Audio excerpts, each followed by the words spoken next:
and cultural continuity.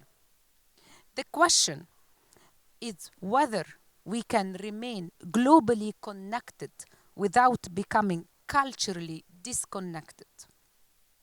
The challenge is not the technology. The challenge is the human. Technology can connect networks, devices, markets, but cannot create belonging. Belonging comes from the culture, from the shared values, from the memories, from the stories that we pass from one generation to the other. The most successful nations of the future will not be those that abandon their heritage in driving progress.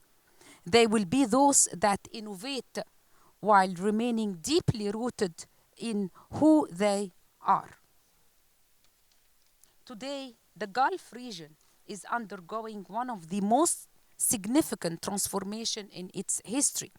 Artificial intelligence, digital government, smart cities, advanced healthcare systems, and knowledge-based economies are reshaping our future.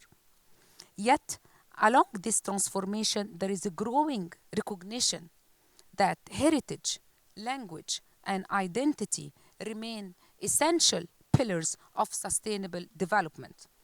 The United Arab Emirates offers one of the most successful examples of this balance. Home to more than 200 nationalities, the UAE stands as a living example that diversity, tolerance, and peaceful coexistence and social unity can flourish together. It's less than 6 decades. It has transformed itself from a young nation into a global hub for innovation and technology. The country was among the first in the world to appoint a minister of artificial intelligence and launch a national AI strategy. The Abu Dhabi government digital strategy invests more than 13 billion dirhams to become the first AI native government worldwide.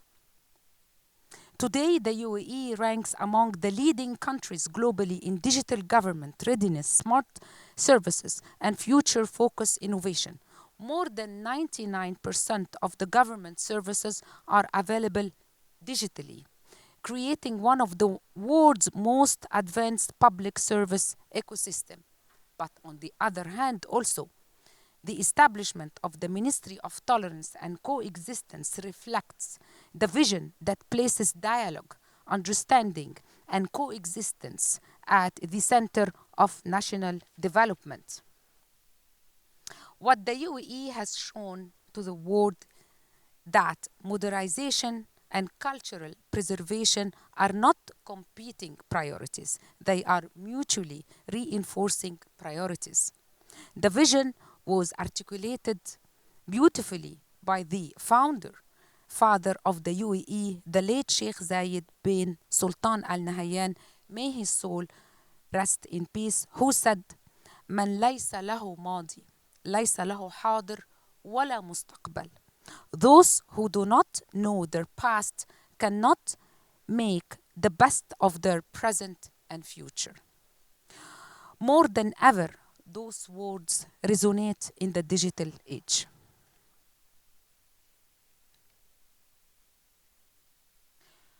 Today, we are fortunate to be joined by a distinguished group of experts whose professional experiences span higher education, media, diplomacy, and international affairs.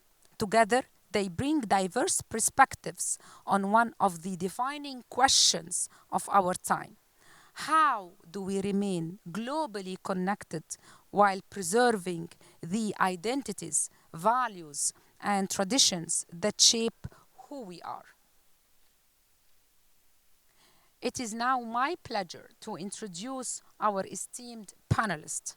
First, we have His Excellency Mark Stevers, former United States ambassador to the Sultanate of Oman, and a distinguished diplomat with decades of international experience. His perspective on cross-cultural dialogue, diplomacy, and international understanding adds an important global dimension to our discussion. Welcome.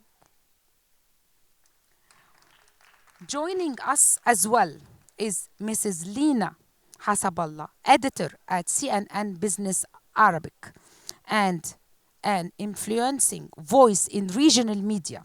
Her experience provides valuable insight into how digital media shapes public discourse, cultural narratives, and identity in today's connected world. Welcome.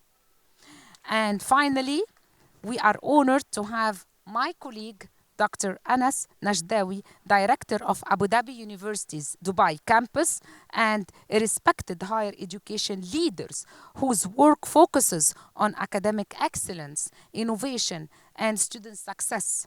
His perspective will help us explore the role of universities and higher education sector that play in preserving identity while preparing future-ready graduates.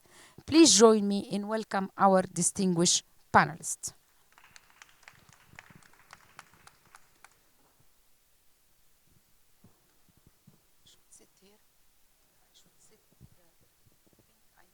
Dr. Shireen, before we start, can I make sure I have my black bag that I brought with me? I set it down somewhere, and I'm not entirely sure where it is. So, no, those are not mine. That one's mine. There it is. Thank you. I'm reassured. Thank you. Hate to lose things. Do I need to wear this one? Yes, so you hear better. Yeah. And also the mic for you? Because they are recording the session, so we need to I think I can hear you guys. It's fine. It's the end, just to hear each other.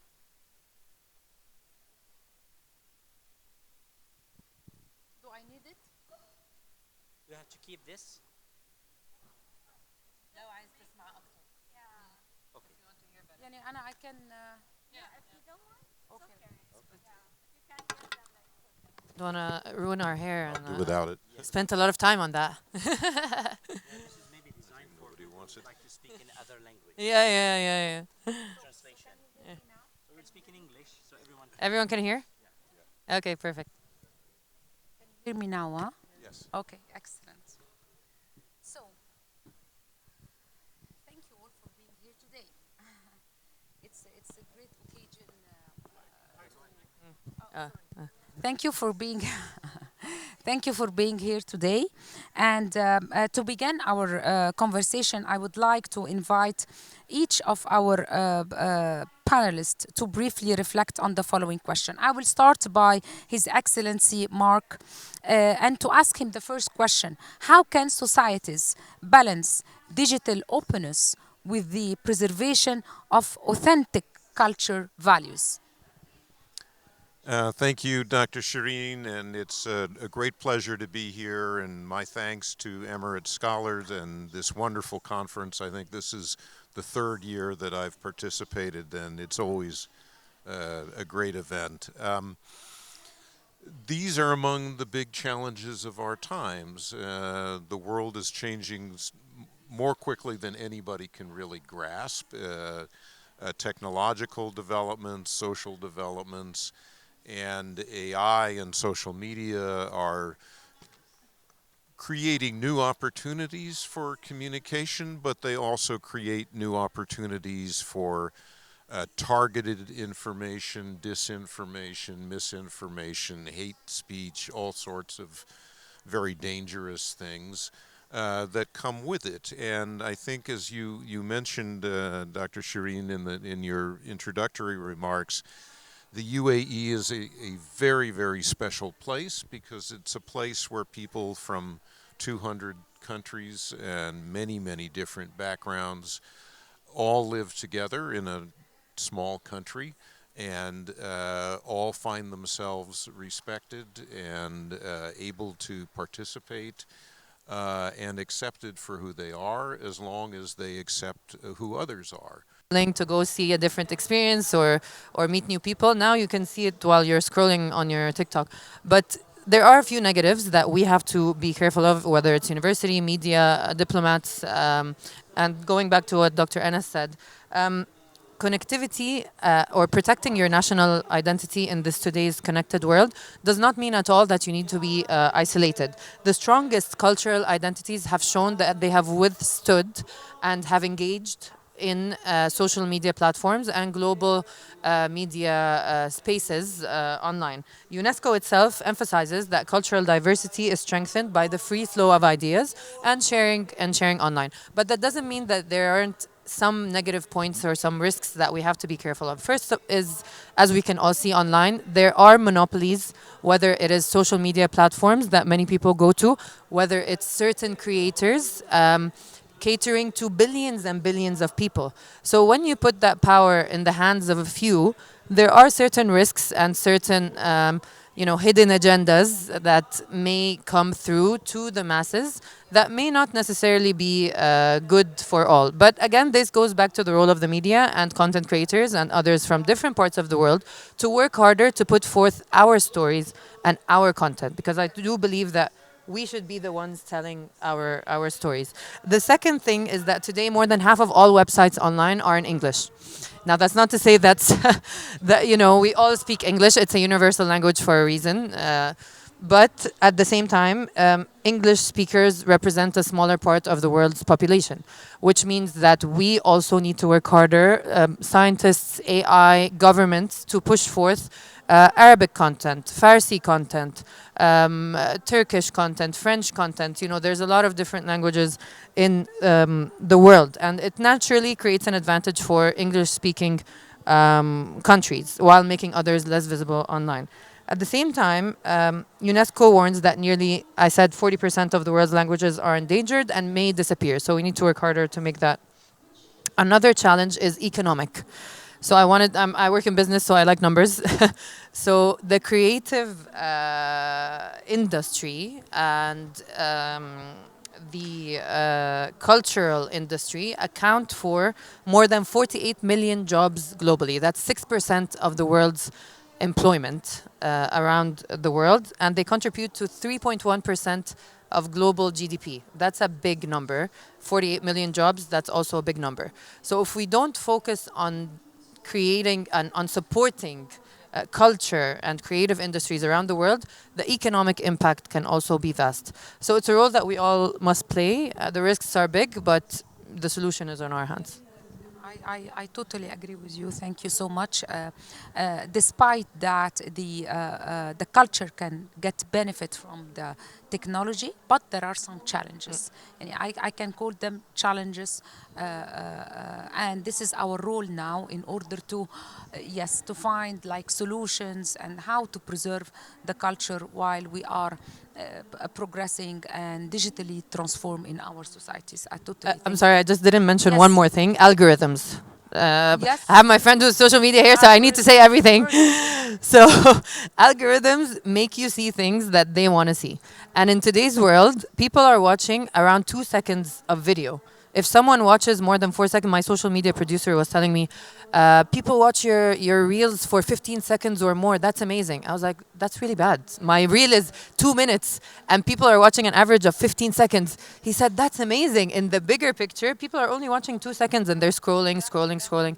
And people watch, unfortunately, things that are, I don't want to say any, and they're not educational, they're not cultural, you know what I mean, the kind of content that people watch. Someone fought with someone, a celebrity is wearing I don't know what. I'm not personally interested in that, but billions of people are, and the numbers show on social media. So when you're creating culture, a piece of cultural content, you have more work to make it more appealing to people, to make people want to watch it. This is a burden on you, because usually people are not watching this sort of stuff and they're just scrolling through 2-second videos. So this is a bigger risk that we need to think about. And you know what? The issue even not us. The issue now is the young people, The viewer. the young people, the kids, and which, based on recent statistics, 70% of them are getting their information from the internet and from digital platforms. So we are still aware of this, but the problem is the new generations. They're getting all their information from digital platform, and this is something how we can control it. It's a big challenge. So how we can let them be global citizens, but at the same time culturally connected. You know, this is a big challenge, and I think education is very important. And this is my question to you, Dr. Anas. How can education, and when I say education, I'm not saying only the higher education. I can stay from early stages, from school stages, how the education can support the new generation in keeping their identity and their culture, while, as you know, that they are spending all of their time. I know I have a daughter, 17 years old. She's spending 80% of her time, or 70%. She knows better than me how to use the digital. The digital, when I need something, please can you help me doing this, doing that. They are really very clever, and they are intelligence, and they are aware of everything related to digital platforms, whether social media or even others, and so on. So how to create this importance of creating an identity and culture in their values. This is something difficult, and we are facing it even every day in our home. So how can education support, whether schools or universities, how they can support the government, the NGOs, the industry, and so on, to complete the whole ecosystem? What could be their Thank role? you very much, Dr. Professor Shireen. Actually, this is a huge responsibility that I believe educational institutions, not only universities, but schools, because if you see here, the model in the UAE, AI is being introduced at even early, at all the levels. And of course, this is phenomenal. The UAE is trying to be a leader in that area, and Not trying, they are leading AI and globally. digital We transformation. have been, Yes, yes, we have true. been recently number one. And if you look at the adoption of digital services by the public people with the government, it's the highest in the world. Yes. So this is something that shows that digital transformation is happening in a higher pace and scale. But that also will bring us again another level of challenges, that this quick adoption requires also preparation of the younger generations and the adopters. So we used to talk about many years back about IT literacy or technology computer literacy. We recently started to discuss AI literacy, but I don't think this is important or this is enough, honestly, because we need to focus on the AI emotional literacy. And that we don't need to neglect the human part that is coming with this technology. And we need to train the students how they can use the AI tools, but how to critically decide this is a misinformation, this is not a true video, this is not ethically correct with my context. And these type of skills actually is the challenge or is the gap. And I believe this is the way that we need to collaborate together. I don't think the universities alone can do that, but they play an important role in diffusing this. At least we can participate in upskilling the teachers who are actually responsible for teaching the younger learners or the kids. We can, of course, put a lot of research agenda that will fill this gap and shape how we can prepare the society and the new generation to safely absorb, or let's say use safely these kind of technologies. So again, I will go back to some statistics. Yes, the younger generation, based on the latest surveys, more than 50% of the younger generation, they use the social media as the main source of information, right? And imagine if this social media is not governed or monitored or filtered safely for multiple contexts or say cultures, that will be extremely harmful. So I believe that universities, they should maybe be leading discussions in shaping how new skills needs to be. I was even inviting for not anyone can use AI. Uh, we have seen last year, for example, more than 1,300 published in Q1 journals used miscited references that shows that this is a huge risks. Even the highest advanced academics, they fell in that trap of AI. So we need a way to put a license, driving license of using AI, and it should not be freely open to anyone, especially the younger generations, unless we equip them with the right skills Yeah, on how to use these kind of I totally technologies. agree with you, and I think there is a big responsibility on the education sector toward this issue, especially keep يعني maintaining and preserving the identity and the culture. And I think the media should be very smart and develop targeted content that should be attractive to this generation itself, يعني special content which can attract them in order to embed the culture The values. and the values Yeah. indirectly. يعني we need to be very smart when dealing with Generation Z in developing several contents to embed the culture, the ethics, the identity in a very smart way, especially for this category of people. I have to tell you, I'm an old school journalist. I've been working for 15 plus years, and it was very, very hard for me to accept that I need to change so I can cater to the new viewership and these new platforms that just I was raised on TV. I was watching Fox News, I was watching Al Jazeera, I was watching Al Arabiya, I was local TV, Egyptian TV channels, and this for me was it. And when I made it, that was it. And then I'm getting bigger, and there's new thing called social media, and that's where the news was going. And I was pushing back, and I was very angry.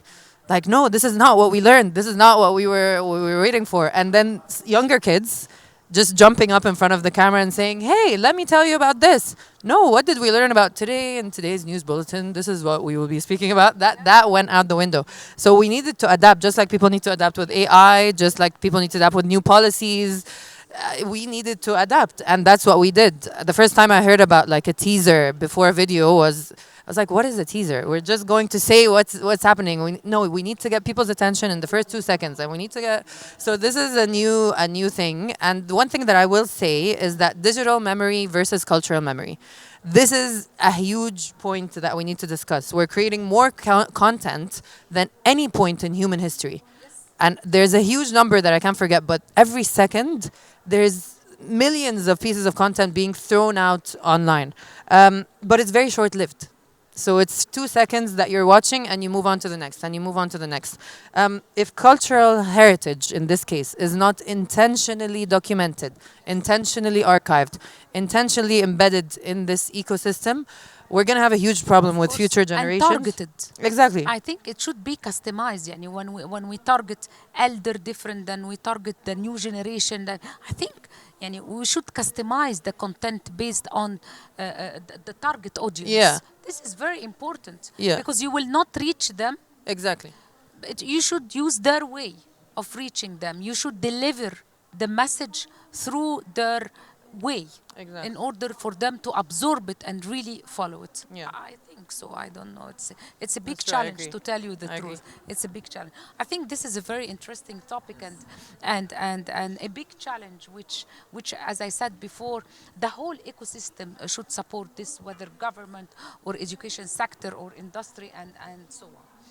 So, yes, they are telling me that, yes, okay. As we come to the end of our discussion, I would like to thank and extend my sincere thanks to our distinguished panelists for sharing their valuable insights, perspectives, and experience. I would also like to thank all of you, the audience, for your attention, engagement, and interest in this important topic. Your presence and participation are what make this conversation meaningful. Thank you so much, and thanks to the Emirates Scholar Center for Research and Studies and the whole organizer of this conference. Thank you so much, and see you again. Thank in you. And another thanks to event. our Thank you. session chair, Professor Thank you, Shireen. Shireen.